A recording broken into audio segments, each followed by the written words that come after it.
लक्ष्मण दास जी महाराज, काशी से। जी महाराज। राधे राधे महाराज जी। जय सीताराम महाराज जी। महाराज जी,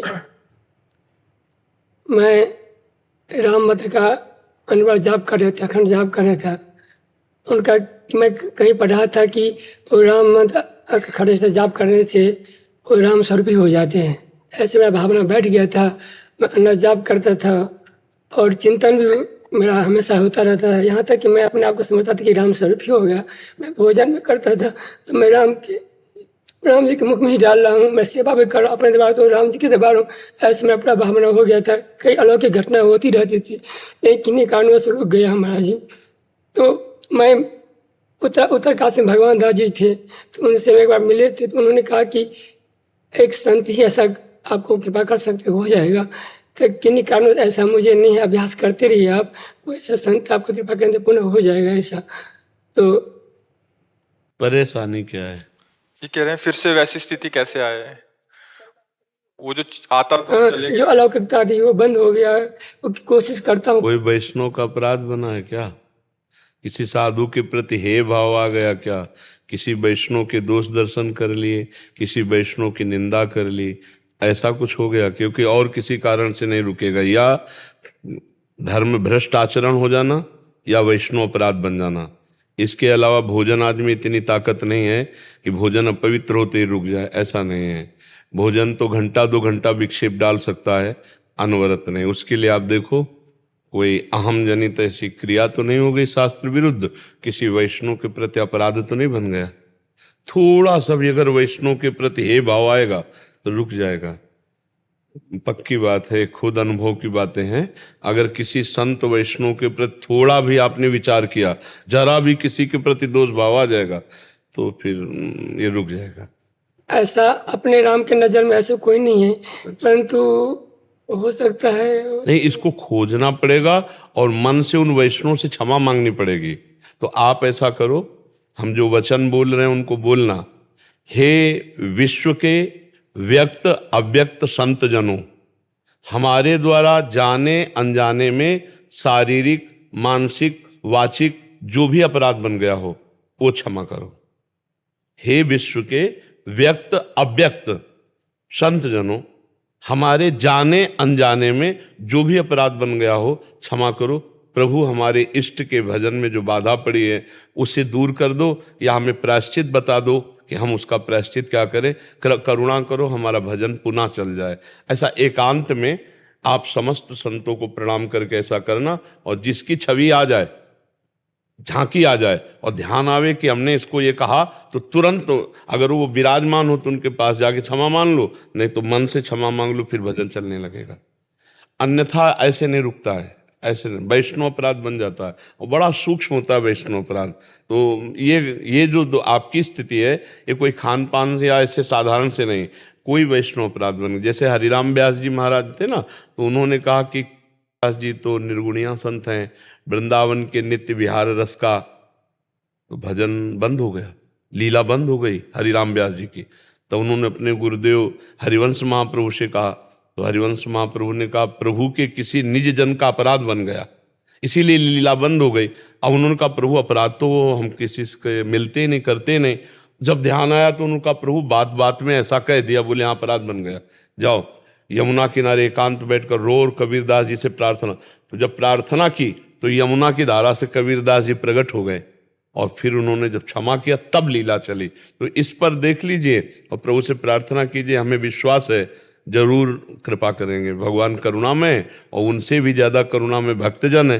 भगवान के तो प्रेम के वपू हैं। मोरे मन प्रभु अस विश्वासा, राम ते अधिक राम कर दासा। तो जरूर भजन, और बहुत सावधानी से, कभी अपने अंदर जो भजन चल रहा हो किसी से बताना नहीं।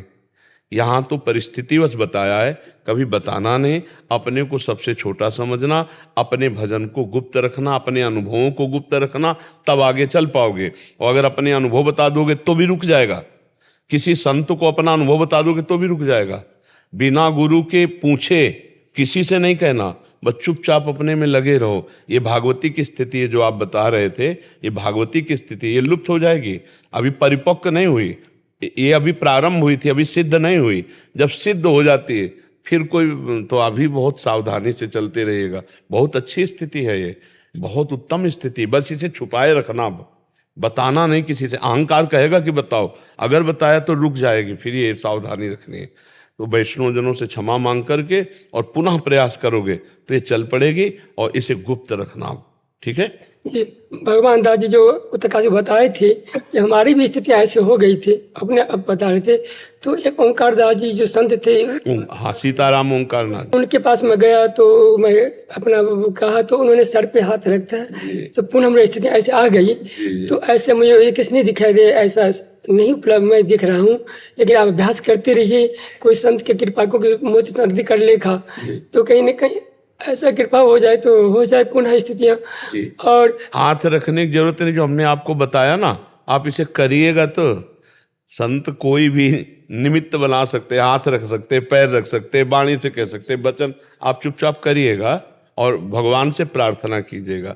हम तो अपने में इतनी सामर्थ्य नहीं देखते कि हम हाथ रख दें, हम इतनी सामर्थ्य रखते कि हाथ जोड़ के प्रभु से प्रार्थना की जाए, तो वो सर्वसमर्थ हैं, वैष्णवजन सर्वसमर्थ हैं, वो हमारे ऊपर कृपा कर देंगे, ठीक है। हाँ, अंदर अंदर खूब नाम चलाओ, अभी चल रहा है नाम, बस चलाओ चुपचाप, अभी से चलाओ, अभी पकड़ो। अब ये बात छोड़ो कि कोई विक्षेप था, छोड़ो, छोड़ दिया, अभी पकड़े रहो, नाम को पकड़ो, स्थिति को पकड़ो, छोड़ो वो सब। तुम्हारा कोई अपराध हो गया था, तुमसे कोई छूट गया, सब छोड़ो, एकांत में जाकर केवल प्रणाम कर लेना। अभी देखो चल रहा है कि नहीं चल रहा है नाम, बस चुपचाप पकड़ लो, अब छोड़ना नहीं, नाम पकड़ लो, ध्यान में नाम लाओ, ये बातें छोड़ दो हमसे कोई अपराध हो गया, हमारा कुछ खत्म, मान रहे हो ना अभी। और अगर मानोगे कि अभी खत्म नहीं हुआ तो फिर आगे चल जाएगा, अभी खत्म, और नाम चलाओ।